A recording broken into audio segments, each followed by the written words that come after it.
Hi, I'm Lisa K. Donner, along with Andrew Moran, Sarah Cowgill, Jeff Charles, and Graham Noble. And this is the Conservative 5, Liberty Nation's online TV news program.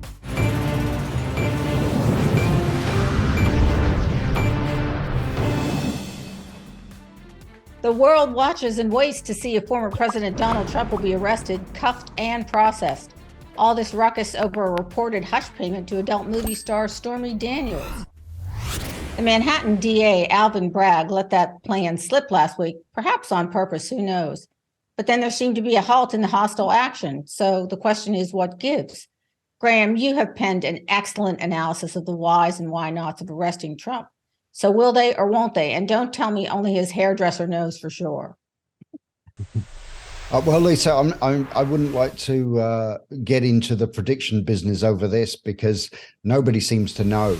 We are already beyond the point of when everyone initially thought an indictment was going to come down, and now it's going to be at least a couple more days, let's say, before anything is going to happen.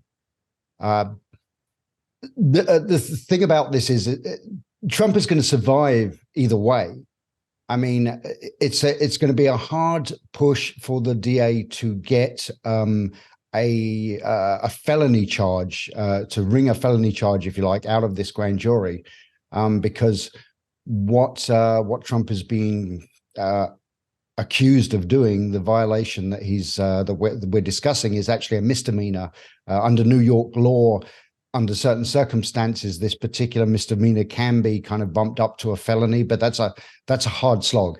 So, either way, you can say Trump's going to survive this. I think we can all be very certain that he is not going to prison, much to the chagrin of people on the left who'd love to see him in an orange jumpsuit. And of course, he's going to be able to use this throughout the 2024 campaign. Whether he's indicted or not, he's going to use this as an example of how, once again, they went after him for whatever they could. Does it, it sets a precedent, a worrying precedent, if you like, for future presidents, in that, if he was indicted, it'll be first time a former president has ever been criminally charged. And so, we're into a whole new territory then. Yeah, you're absolutely right. Jeff, do you think the politics of this are going to cause Mr. Bragg to have a little pause here? No, Lisa, here's my theory, and I can't prove this, but I think Alvin Bragg wears a MAGA hat when nobody's looking. I think he's a secret Trump supporter, because this is the biggest favor that Democrats could have done for former President Donald J. Trump. Everybody knows that this is politically motivated, including the people who support it, including Democrats. So Trump is playing this masterfully, just like he always does. Love him or hate him, he knows how to work these situations in his favor. I just read a headline from New York Post saying that if he is indicted and has to appear before a court, he wants to be handcuffed. Can you imagine how that will be used to rile up his base? When he first announced, it was kind of a little bit lackluster, and now he's kind of getting into a stride.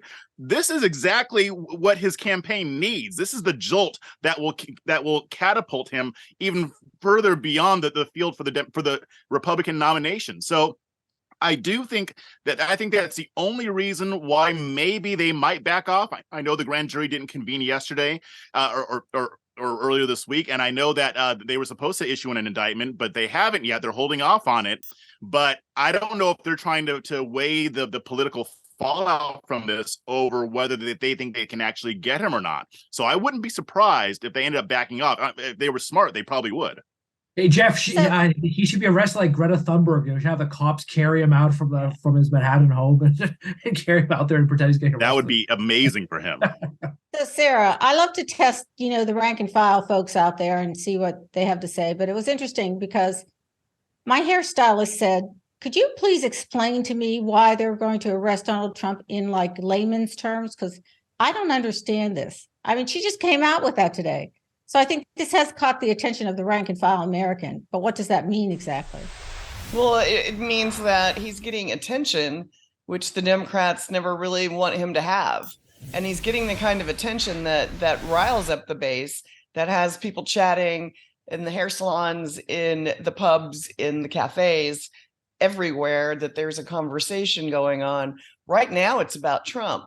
And if the Democrats were smart, which I'm not accusing them of being the most stupid political party in the world, but if they were smart, I think what they should do is them and their, PR arm, the media, would just stop covering him and just stay silent. If they stayed silent, nobody would know this, the attention wouldn't be gotten, and they could just go on their merry little way. Problem they is, can't it got do leaked that, to Trump, Sarah. and Trump made it a big deal. They can't do that. It's like an elixir. They can't stop themselves. Don't you agree? Oh, I know, but they're, that's the worst strategy that they can have, is to continue to hammer this man that just makes people want to vote for him.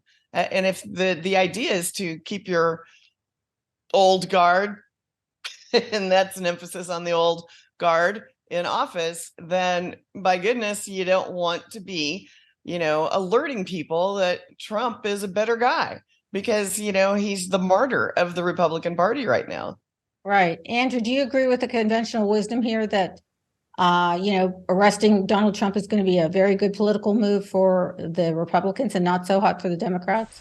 I think more of it serves as a distraction for the Republican Party. I know I'm in the minority of that, but this is why, one of the reasons why Ron DeSantis would be a superior candidate to Donald Trump. I mean, look at some. Wait a minute, really? Wrong. Well, if you look at some of the polls, even during the midterm elections, most people say that the country's on the wrong track. Or Joe Biden's a weak president. He has a 40% approval rating. Congress has a 21% approval rating. Instead of focusing on the optics of being arrested in front of police and having all the cameras and your great photo ops, Ron DeSantis is talking policy. He acted. He's not on social media whining and moaning and calling people names and all that, and having having money given to a porn star. He doesn't have any of that. So Donald Trump, sure, he may be leading the polls, but will it translate to a general election victory? I don't know. But I mean, I don't know how you could convince an independent voter who doesn't follow the ins and outs of this like we do to say, oh, this guy got arrested, oh, I'm going to vote for him. That's why Ron DeSantis, I mean, that speech he gave the other day in Florida, where he had that little jive to Donald Trump, but then also criticized Alvin Bragg, was pure political brilliance. And that's what Donald Trump should be doing, but he's not. Okay, Andrew, here's the thing. You need to come down here to the lower 48, have a little visit. And when you have a little visit, you'll understand that characters like Donald Trump charm the heck out of every red-blooded American. They like that. They like the rough and tumble. We're not, gentrified. We like the rough and tumble. We like a good fight. We're scrappers. We take on everybody. So in order to be this perfect policy thing, well, nobody's listening to Perfect Policy Man. They're listening to Trump. If I may just say one thing quickly, See, I'm an old school guy. I remember when Calvin Coolidge would just go on the radio and say, "Hey, I did this and this. Vote for me." That's the type of you weren't even born yet. You weren't born yet, and I don't remember Calvin Coolidge. You live on social media, Andrew. You live on social media, and you know better. You know better. Policy. Sarah is absolutely right. Americans do not vote on policy. Well, as is usual with everything Trump, and now here we are screaming at each other. It's high drama and high stakes. We'll keep you posted on LibertyNation.com. Thanks so much, and thanks, panel.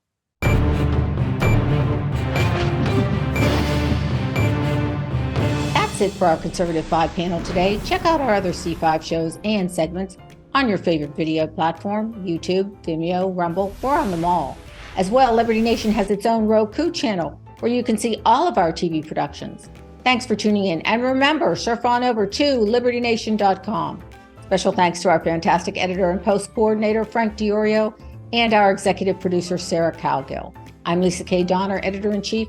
Thanks for joining us today. This has been a production of LibertyNation.com, where truth matters.